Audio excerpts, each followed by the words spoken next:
Welcome back to Afri-CAN, a Pharo Foundation podcast. Today I have a real treat for you.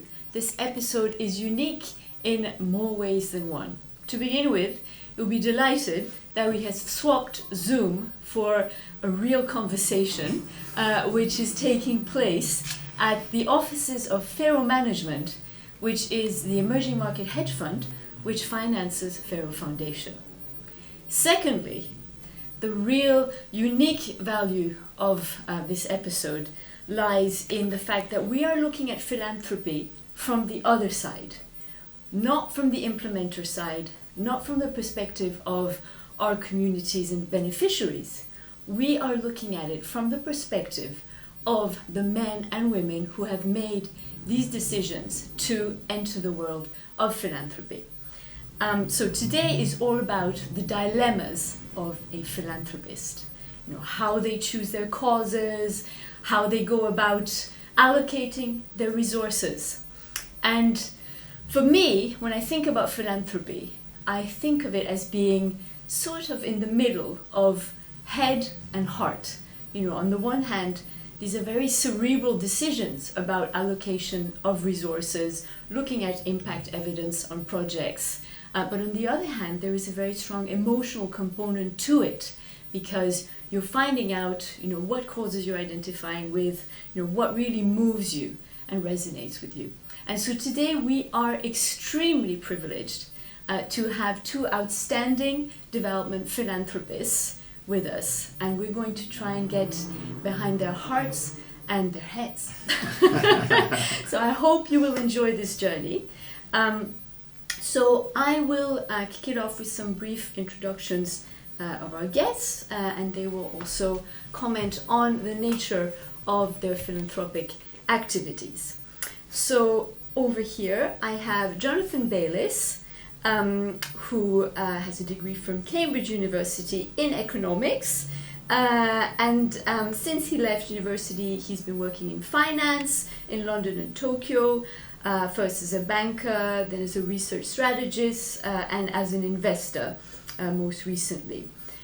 He currently works at Citadel as a part-time coach to investment professionals. Much of his career is involved emerging markets, and in 2007 he co-founded Empower UK, a charity that supports vulnerable young people in emerging market countries. I will leave it to him to sort of build on that introduction and tell us about his philanthropy. Well, thank you, Francesca. Thank you, Guillaume, for inviting me along. It's a pleasure to be here. So, as Francesca said, I co-founded with Brad Wickens Empower UK in 2007. And the idea behind Empower UK was to engage the emerging markets finance community to give back to emerging market countries, and focusing on young people, vulnerable young people. And the idea here was that if you can help young people, and obviously there are so many young people in emerging markets countries, you know, the need is huge. Globalization has produced so much turmoil in many of these countries in the family relationships. If you can help these vulnerable young people, you know, you're changing their lives, and you're changing the lives of the community around them. So that was 17 years ago. Empower has now opened a number of offices worldwide and supports over 150 community-based organizations worldwide to help young people.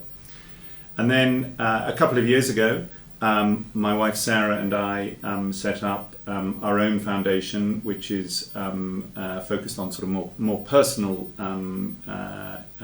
issues that are more personal to us, and slightly broader issues, but really similar sorts of themes, helping vulnerable people, but particularly focused on health, and helping people to engage with their communities and be more effective and more productive members of their communities. We're on a journey. We've only just started within the past 12 months making our own grants from our foundation. We don't employ anybody. It's my wife Sarah and myself that are making the decisions. But yeah, that's the high level. Thank you very much, Jonathan. To Jonathan's right, we have Guillaume Fonkenell. It's hard to give the bio of one's boss, but here we go.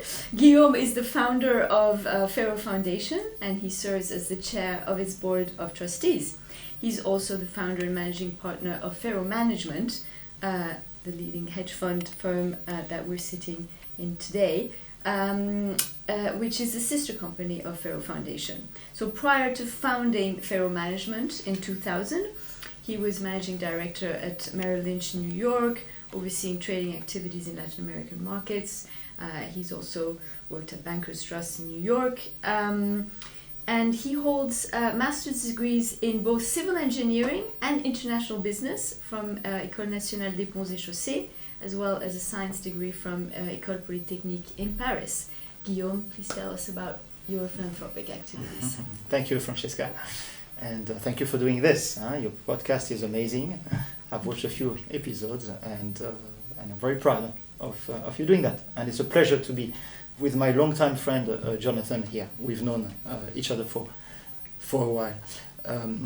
As you said, Francesca, I started first a hedge fund, Pharo, the hedge fund, 25 years ago now. And a few years later, in 2011, I think, Pharo Foundation. And the two have the same name, Pharo, because they are intricately linked with each other, in the sense that the foundation is funded by the profits from the hedge fund, and we have a lot of exchanges between our colleagues on the hedge fund side and those at the foundation side, which really bring the two organizations together. So it's a little bit unique in the world of hedge funds to have this collaboration, these exchanges between a non-profit and a for-profit, like a hedge fund. Our vision at Pharo Foundation is that of an Africa which is vibrant, productive, and self-reliant, and we try to make progress towards this vision by centering our activities around three main missions. One of them is education, whereby we try to empower the new generation to become productive members of their society. The other one is around water, where we try to solve ambitiously solve the water problem in East Africa, where there's a lot of water scarcity and recurring droughts, unfortunately. And the third one is centered around productivity, where we try to attack and break the obstacles and barriers to productivity, be they in health, in access to finance, or others. Thank you very much, Guillaume. I guess we can kick it off now and start the actual questions. So I'm going to first ask you a set of questions on the drivers of philanthropic decisions. And I'm going to, for my first question, I'm going to give you two words, and I want you to choose between them as to which one is the main driver of your philanthropic decisions. And as I introduced previously, these two words are head and heart. So why don't you kick us off, Jonathan? Well, it's actually both. There's a sequencing, though, I would say, which is heart and then head. So heart starts off with the alignment of the mission of the organisation that we're supporting. I'm talking now about our family foundation here, rather than Empower UK. But it starts off with the heart, with the alignment of the mission with our mission.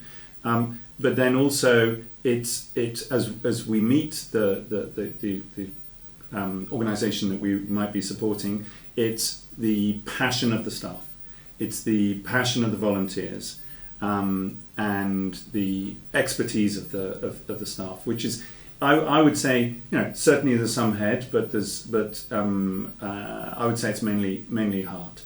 And then it moves on to the head. Then it moves on to the analysis for us. It's the impact analysis, to the extent that you can measure impact, and you can't always measure impact. And so certainly for those where impact is difficult to measure, then it's going to be more heart than head when it comes to impact analysis. But then there's the metrics, the financial metrics. How efficient is the organisation? And there are certain efficiency metrics that we can look at. So sorry not to give you an answer one the other, but definitely starts with heart and moves on to head. Makes sense. Guillaume. Yes, for me too. It's both. It's both. And if I think about the main draw towards philanthropy, at least when I'm concerned, what touches the heart first is, for me at least, the injustice of some people being born in the right environment, in the right community, in the right country, in the right place, like me, and being able to thrive, to have a good career, to do really well, whereas others who are as talented, maybe more talented, are born in a totally different environment, Africa in particular, and because they don't have access to these resources, educational resources, financial resources, and others, don't have a chance really to become what they could be. And I often, always in fact, think about this injustice. It talks to my heart. I get emotional when I think about that, because I find it so unfair.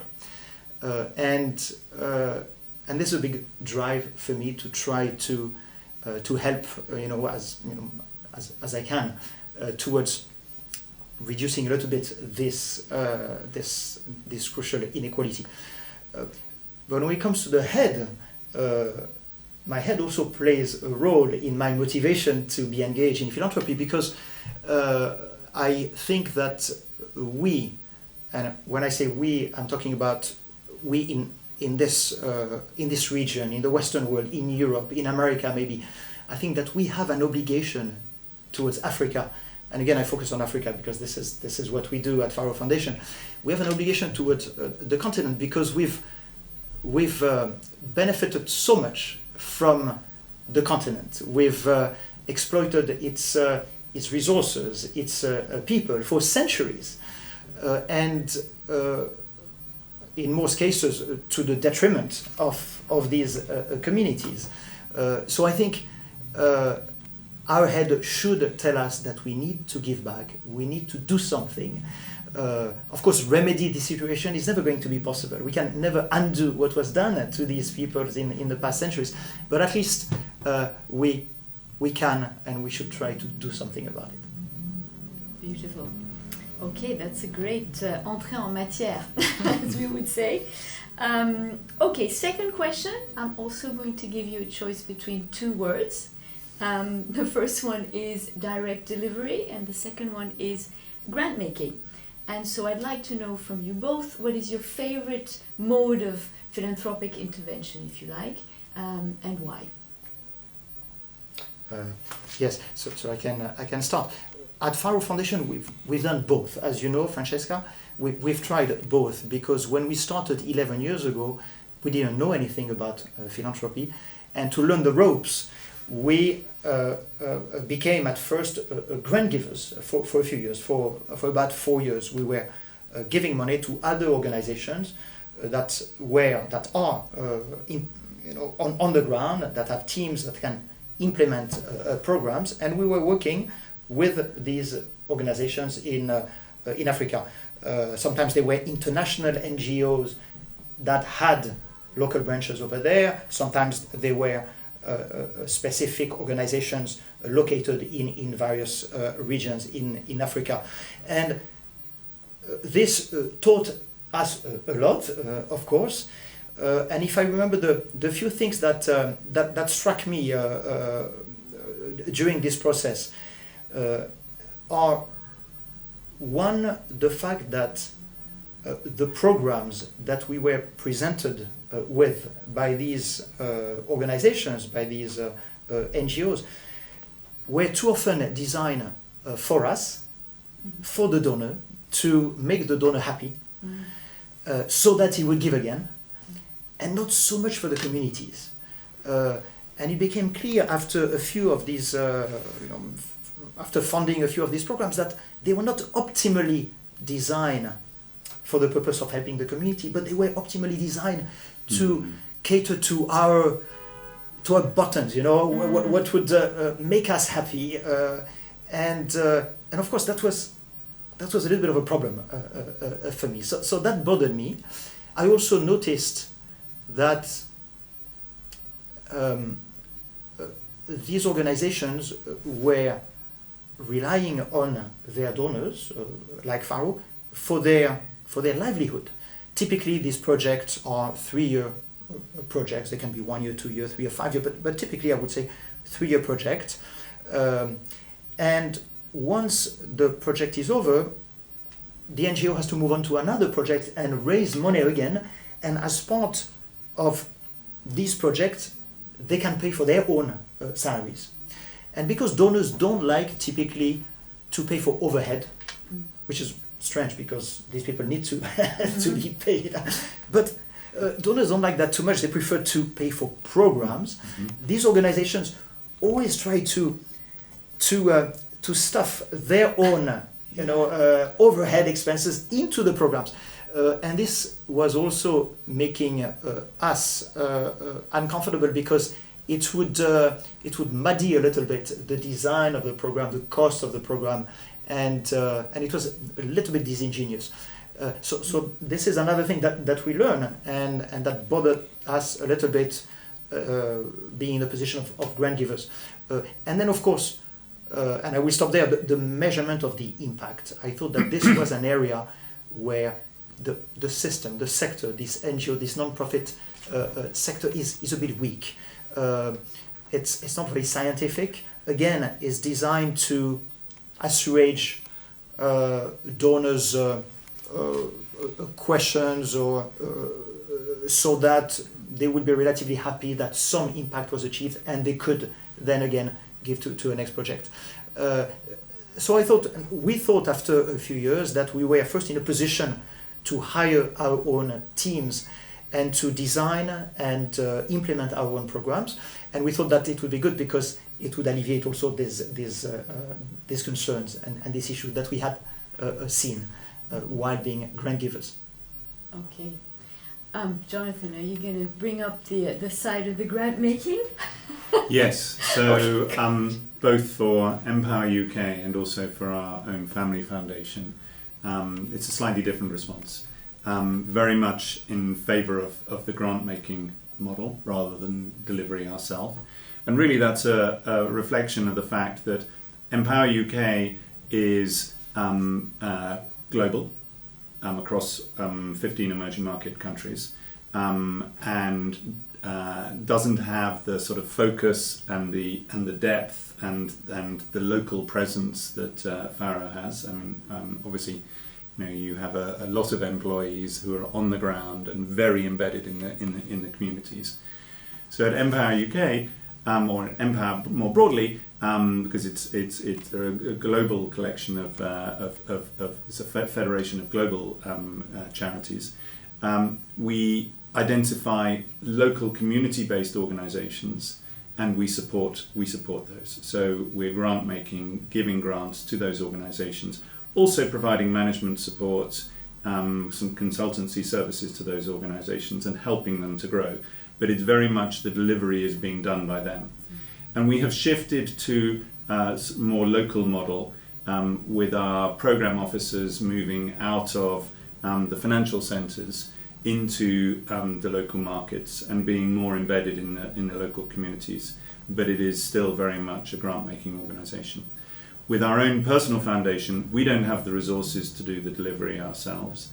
We don't actually employ anybody. So it is all grant making, and there are really two types of grant making that we do. One type is grant making to organisations that are going to be doing the delivery themselves. So we'll be doing the due diligence there. And then the other one is partnering or making grants to grant making organisations. So sort of outsourcing the due diligence and the selection to them. So for example, on a personal basis for our foundation, we support Empower, which obviously does the grant making across emerging markets countries. We have a climate-focused charity that has much more expertise in climate charities, climate organisations, that is giving grants to those.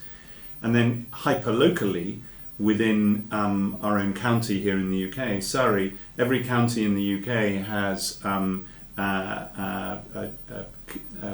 foundation which helps promote very local charities, and there the amounts are really a bit smaller, and we outsource the due diligence to them. Okay. Francesca, I want to add a couple of things, if I may.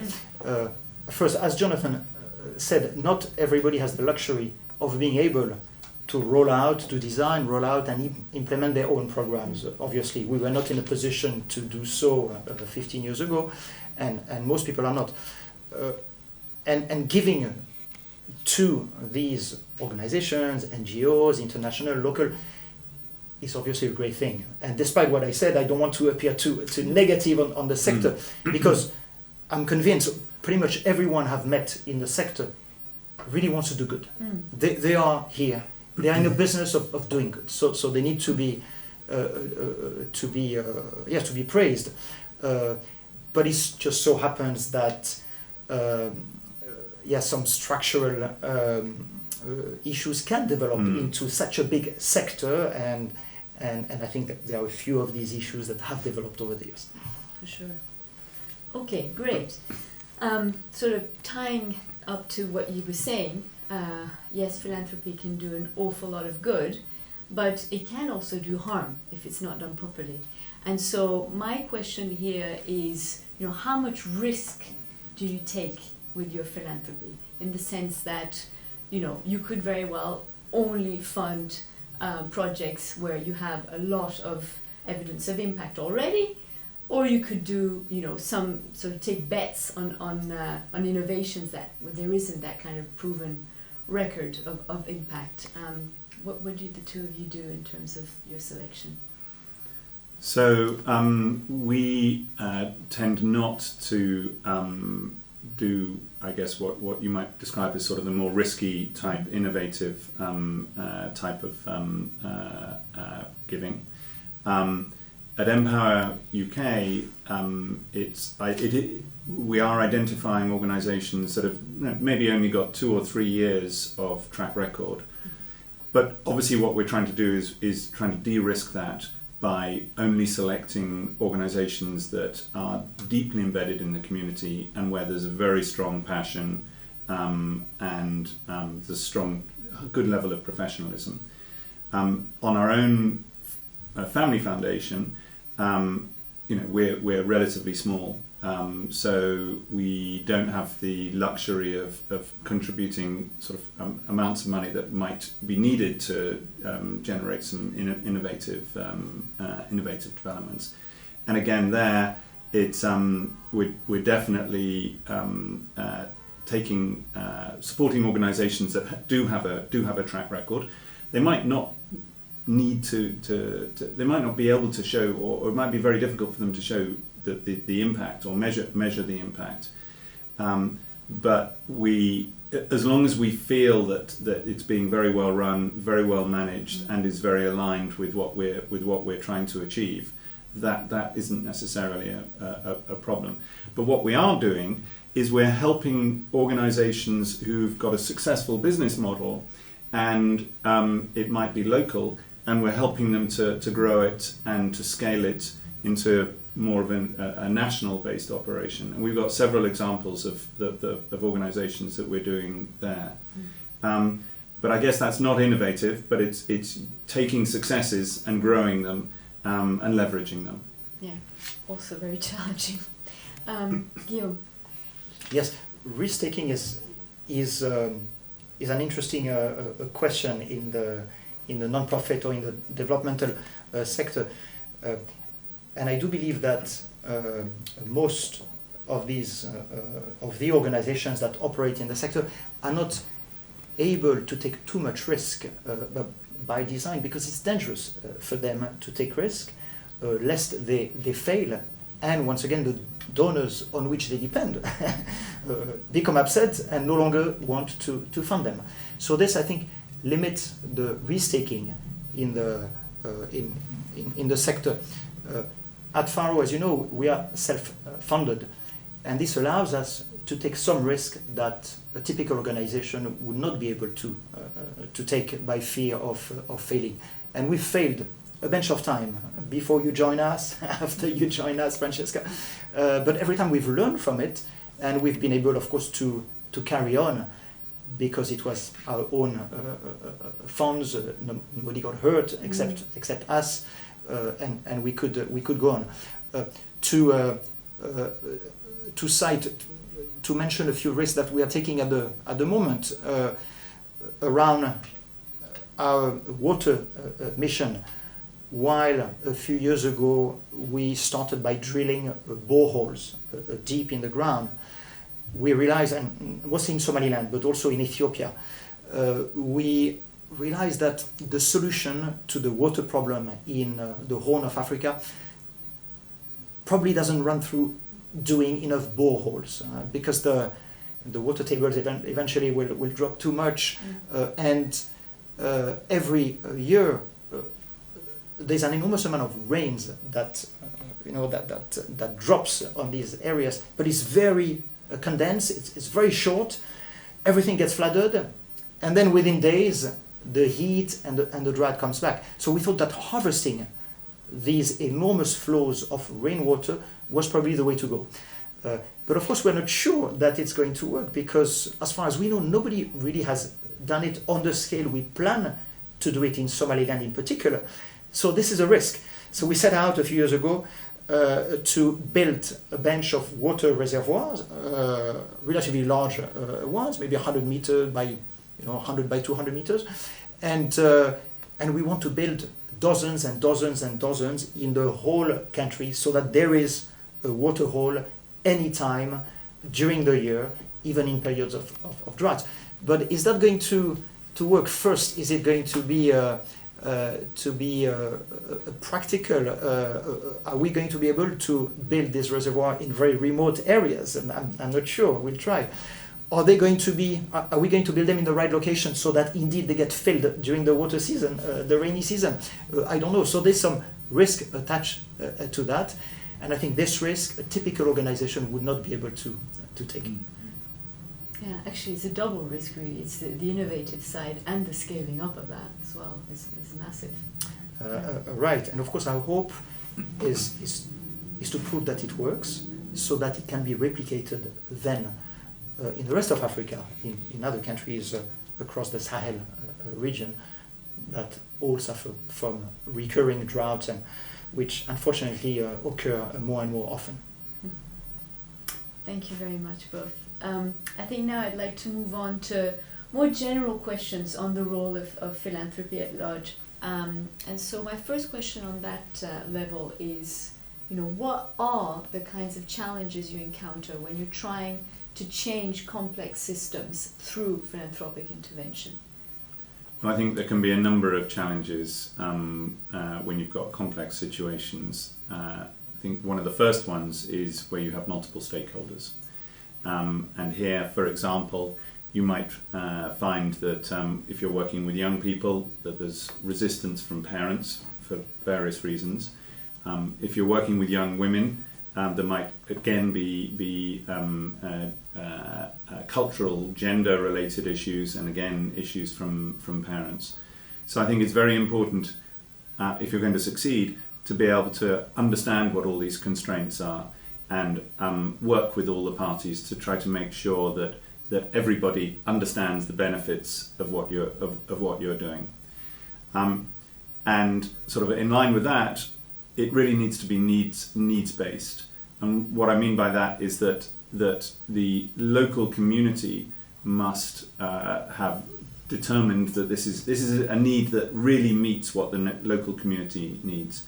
And it was interesting that Guillaume was touching on this, that often or sometimes either the grantee partner, the person that's doing the delivery, designs the program to try to meet what they think the donor wants, or sometimes the donor is designing the program very much on a top-down basis without actually fully understanding the local needs. So really understanding those local needs, the community needs, is critically important.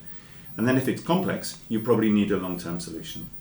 And for a long-term solution to be effective, then it's absolutely critical for the community to be bought in and supporting it. And you probably need to be working with an organization that is able to adapt and learn from its mistakes, because certainly when you're dealing with a complex situation, there will be mistakes. Mm-hmm. Guillaume? Yes, Jonathan mentioned the cultural element, and it is fundamental. In Africa, these cultures are very different from the culture I know, from the culture some of us know. And if we come with our views on how to educate a young person, or how to mobilize villagers to learn how to farm better, it may fail. Not only it may fail, but it may irritate very much these local communities, these parents, and this is a challenge, definitely. Also, I find that one of the great challenges for us is that we tend to be seen, because we are Western organization, even though our 700 plus employees are all in East Africa and from East Africa. They are all local. You are one of the few in this office in London. We have 7-8 people there, and that's it.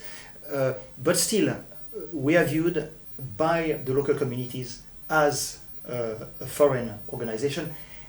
And some of them, before they get to know us, when they interact with us for the first time, they tend sometimes to see us a little bit like a cash cow. An example comes to my mind some years ago in Somaliland, when we had started to run this training program for farmers. We wanted to train them, to help them increase their yield by doing a few things that they were not doing, and that had been long recognized as helpful to increase crop yields. But this meant that these farmers had to spend maybe a couple of hours, maybe once a week, with us, with our trainers, and to listen to what we wanted to tell them. And some of them started to ask to be paid to attend these sessions. So this created a little bit of predicament for us, because we thought, what should we do? Obviously, it doesn't sound right to pay people to be trained. We are doing that for them, and they should understand that it's for their own benefit, and they will get a lot out of it. But then they were used to that, because all previous NGOs who had gone by had gotten into the habit of paying people to be trained. So eventually, I think we found a compromise, and now that we are well known in the country and in the region, of course, the perception of Pharo by local populations has changed totally, and they no longer ask that we pay them to attend our training sessions, or even our programs, or even to participate in our programs. Very interesting. My next question is more on the sort of global context in development at the moment. I think you'd have to have been on another planet not to know that the overseas development assistance budgets of a lot of countries are being slashed and have been for the past few months. Clearly this opens an opportunity for philanthropy to step in. But at the same time, we're not talking about the same scale. If you compare ODA and philanthropy, I think there was a study done by the OECD which looked in 2022, so before any of the slashing of the budgets, at philanthropic donations to development that were reported to the OECD. and they came to about $11 billion, and that was like 5% of total ODA. So clearly we need to leverage philanthropy to really step up. And so my question to you is, how do we make philanthropy catalytic in that sense, where we're actually opening the door for other investors that are perhaps a bit more risk averse to join in the funding of development? Gosh, well, there's one sort of relatively simple way is through match funding to help encourage others in, but that's a fairly simple, that's a simple way of doing it.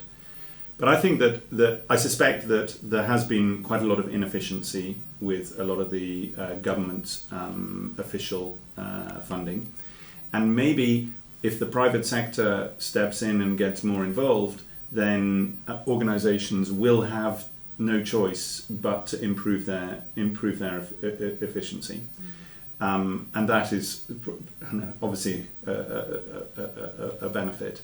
But I think that also by providing funding to very high quality organisations, then maybe actually they will then be much better positioned to present themselves effectively to the private sector, and that is a way to help catalyse more private sector involvement.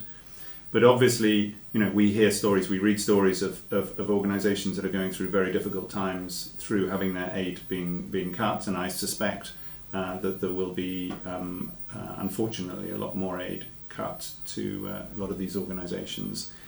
So, with any luck, that publicity in itself will help engage others.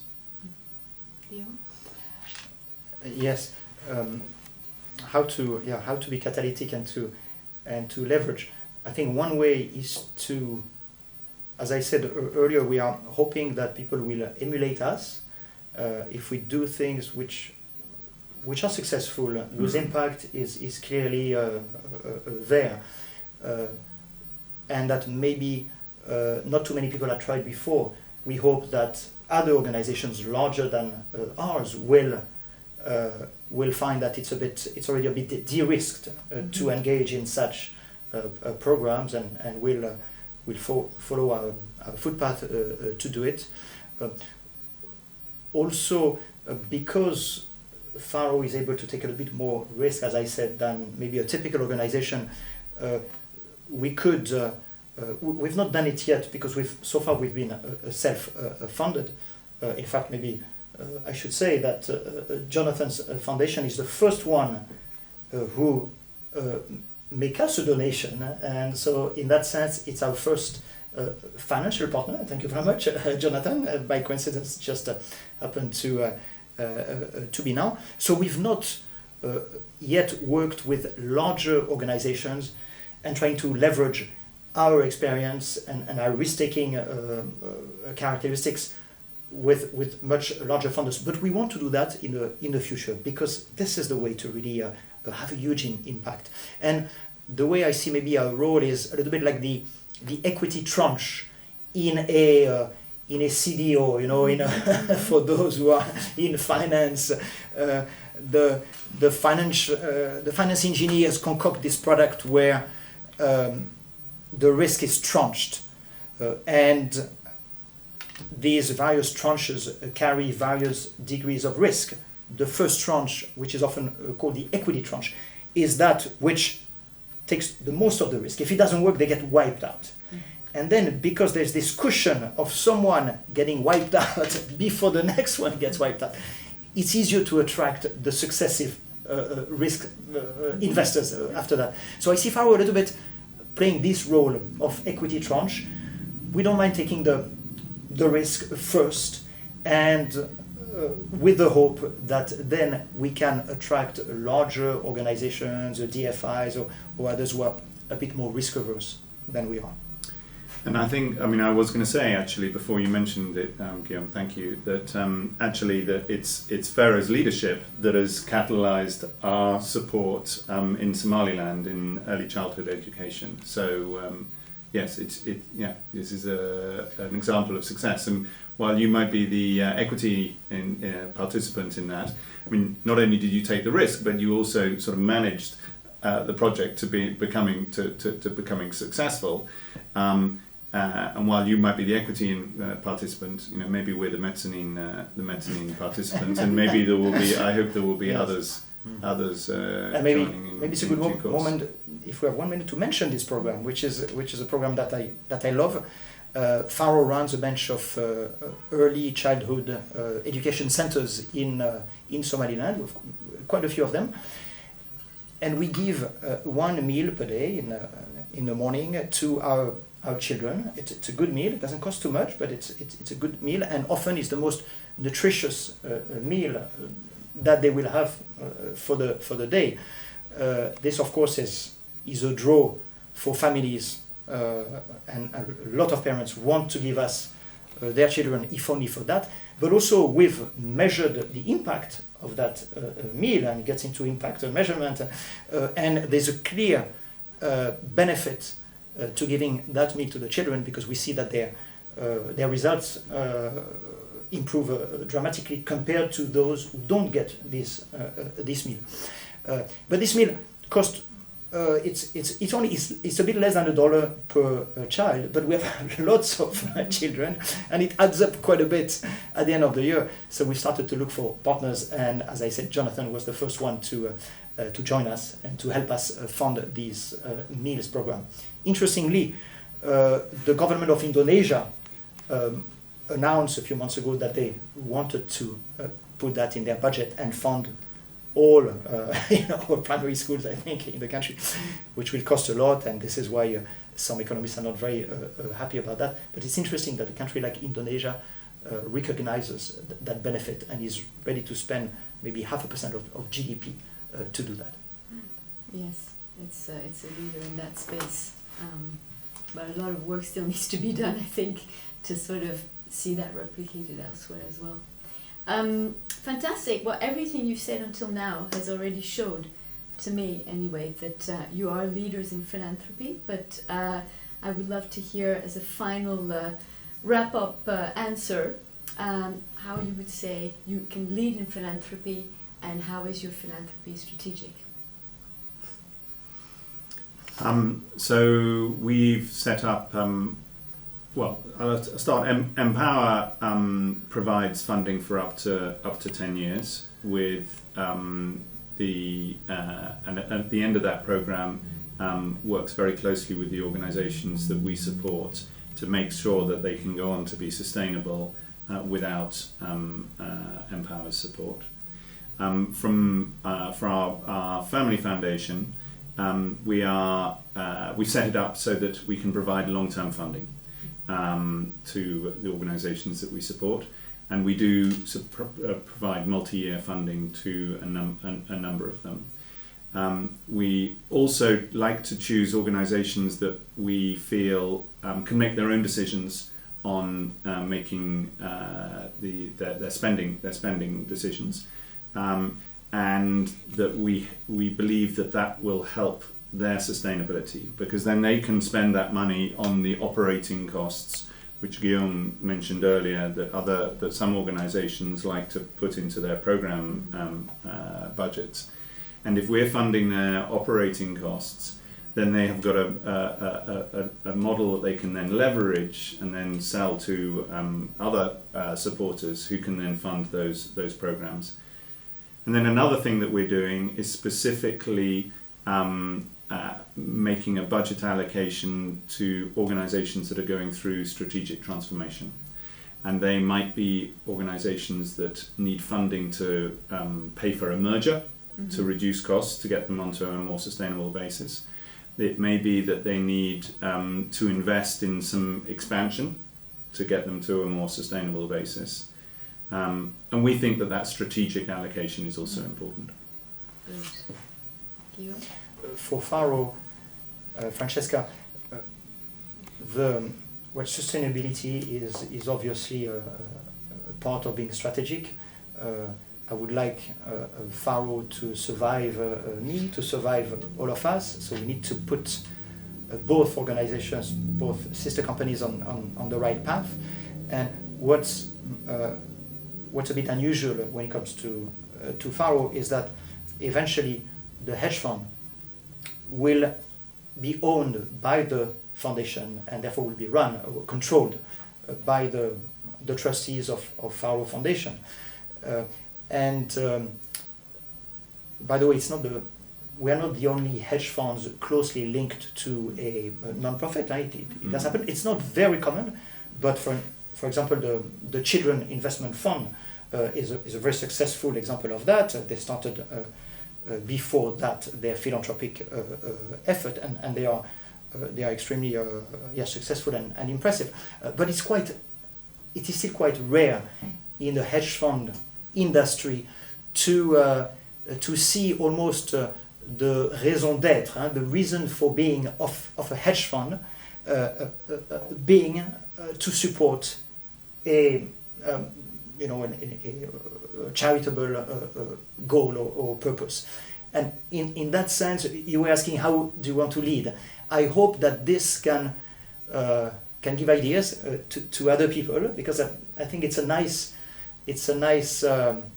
marriage to marry a non-profit and a hedge fund, which is the ultimate for-profit entity. Hedge fund is here to make money first for their investors, and then often in the process for their founders and owners. So to bring these two entities, which are at the opposite spectrum when it comes, to if you want the scale of capitalistic entities, is something that we would love to see replicated. Very poetic vision, actually. I love it. Brilliant. Well, thank you so much, both. It's been super insightful for me, and I'm sure for everyone who will be watching this. So thanks again. Thank you. Thank you for having us.